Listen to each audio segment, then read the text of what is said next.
As we continue to watch the snowflakes fall into this winter wonderland, I'd say we warm up with a blind. Tonight, we're diving into all things sweet in a high corn, high wheated wonderland. Can Buffalo Trace outshine some of my newfound wheated bangers? Stick around to find out. It's the Cynple Whiskey Show. Cynple Whiskey, Cyncere. Here to keep it 100, what's the ABV? Keep it simple. Cynple Whiskey, and be sweeter.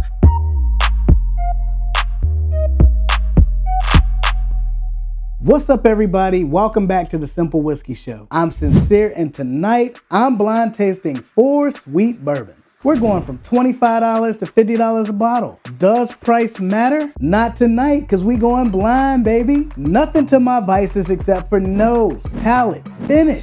Speaking of blind, close your eyes, smash that like button, subscribe, turn on your notifications to stay up to date on all things Cynple Whiskey. Let's go. All right, I don't know what it is, but I have been on a huge Buffalo Trace kick since they pulled it off the allocated list here in Virginia. Almost like a new power-up was unlocked and it's in my flavor profile. It's been my go-to sipper for the past couple of weeks, but a few newcomers have crept into play in the meantime. Penelope Wheated, Bardstown Wheated, and Green River Wheated. Aside from the sweet, nuanced differences in flavors, Bardstown and Penelope come in closer to $50 here in Virginia. Buffalo Trace, Green River, closer to the $28 to $35 range. Is the $15 difference enough to sway my palate tonight? Let's find out. All right, so here's how it's gonna work. I'm gonna go through each one, take a couple of notes, figure out which one I like best, figure out which one I like least. One of them's gonna get eliminated, go back through, do the same thing, see which one's really speaking to me. Wash, rinse, repeat until we have a winner. Let's get to sipping. Glass A. Fried chicken. Maybe how I wash the glass, or the fact that I'm a little hungry. I definitely get some sort of like a baked floury note, a little bit of almost like a caramel note. Let's see what we get on the palate. Cheers.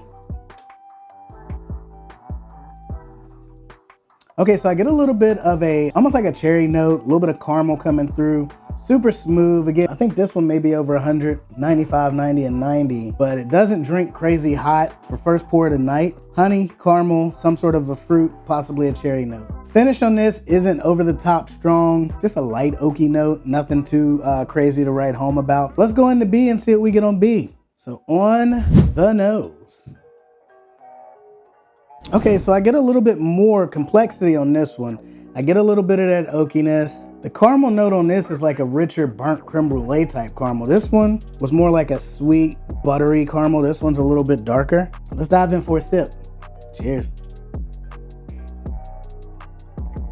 Okay, so definitely a lot spicier than what I got on the first one. This one seems to have a little bit more baking spice to it, or even a little bit of a cinnamony kick. I don't get as much of that caramel as what I got on the nose on this one, but I do get a richer, more traditional bourbon oakiness.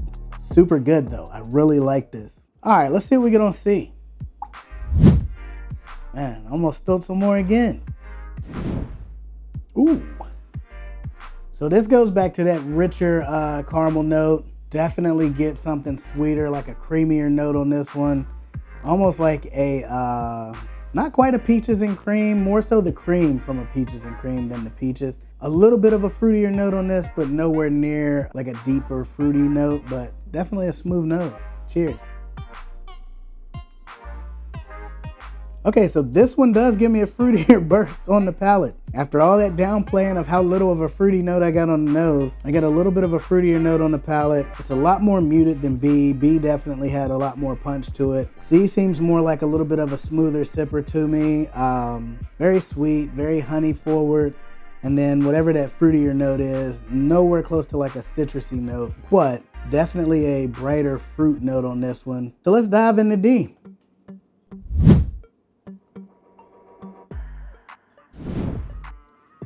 Okay, so I get a little bit more of an oakier note on this one. Definitely a little bit more burn on the nose. A little bit of a, like a caramel note. A little bit, something earthy about this one too. I'm not sure what I'm getting on my nose. Maybe I had COVID and just can't smell tonight. I don't know. But something a little more earthy on this one. Let's see what we get on the sip.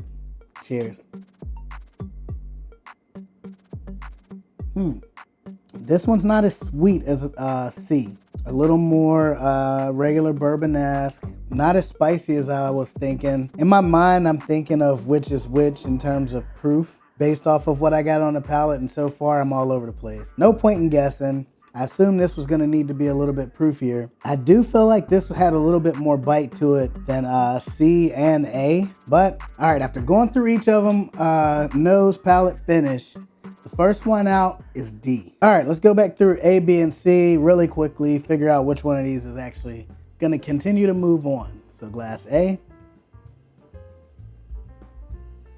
Okay, so second go around on this, still just as smooth as it was the first time. Looking at my notes, I put that I thought this had to be one of the 90 proofers in the competition.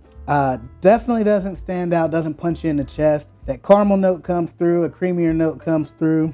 First go around, I got a little bit of cherry. I don't get that cherry on it second time going through. I just get that sweetness and that caramel note. Glass B.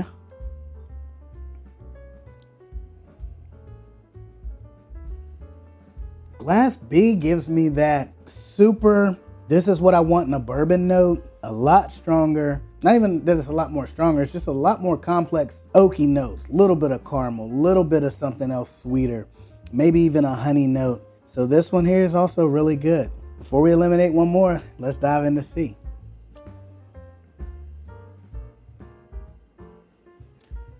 Man, it's crazy because just when I start to appreciate the traditional bourbon feel of this, I get D, and between that fruity note that bursts through, the level of smoothness, this right here is a good sip. Based off of the three that I've just went through, the next one out is B. Two remain, only one can win. Final round, let's go through them. Glass A. I mean, even the nose on this, just such a smooth nose. That baking note still comes through, some sort of a like baking spice, some sort of a darker fruit note. Let's see what we get on the palate. Again, really sweet, smooth sipper, not overpowering. Like I said, B last round hit me with so many good bourbon notes, but as I got to chew on it and ponder on the taste, and obviously off camera, I went back through each one for the sake of time. I didn't do all of that on video, but something about B just didn't hit me the way that I thought it would after having that second sip, the third sip through. So let's see what we get on C. I think we have a winner. So glass A and glass C are what's left. Only one can stay, at least tonight. The one that is not going to win, glass A. Glass C is my winner. So let's go back through and see what they are. So the first one out was glass D.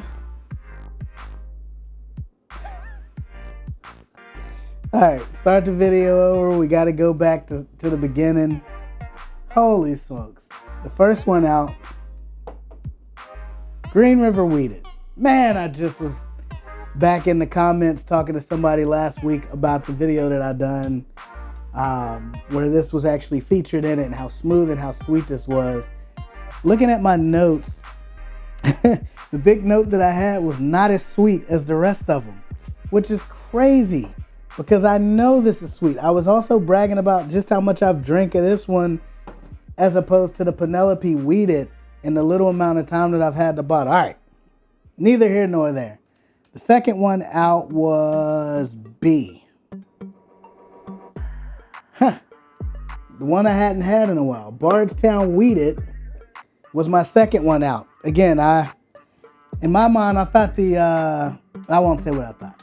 The Bardstown Wheated, from a notes perspective, that was the one that I also said not as sweet as A.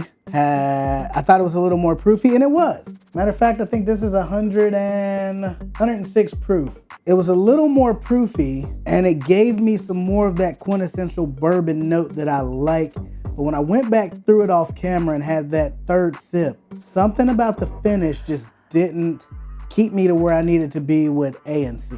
All right, so the not winner is, oh my God, Penelope Wheated.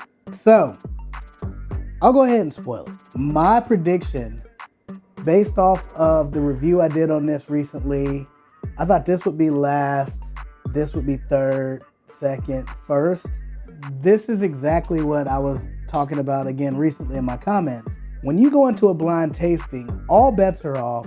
You're solely going off of your palate. Could it be something you ate earlier that night? Did you use mouthwash 4 hours ago to rinse off a cigar and then next thing you know, your palate is shot? Luckily, none of the above seems to be the case for me tonight, but I am surprised just how my palate went to each of these in terms of when they went out. So the winner,